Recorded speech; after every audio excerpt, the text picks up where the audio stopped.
Hey everyone, it's the Eclectic Handyman here with a quick tip on how to remove a stuck or stubborn radiator hose or hose from your application. So right here, we have the larger radiator hose on the thermostat housing. And even though I've removed the securing clamp, it doesn't want to budge off. And I do not want to stick a screwdriver in here or anything like that, because if the hose is in good shape and the integrity, I don't need to replace it. This is actually about an $80 hose. So real quickly, all you need is a rubber strap wrench to do this.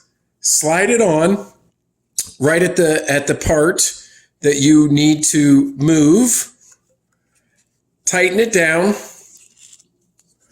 And then once you have it adjusted, pull it tight.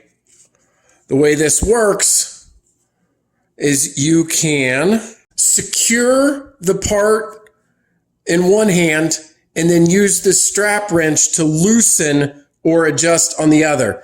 Now, I don't recommend you put this in a vise or anything like that because you could mar or scrape it. If needed, to be honest, as brute force, you might be able to just put it on your thigh or something like that to secure it.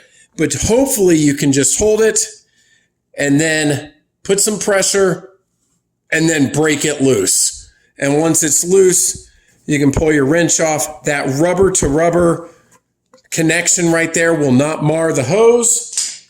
And then I should be able to remove it right off safely. And there you have it. Hope this helped. Until next time, this is the Eclectic Handyman. We'll see you later.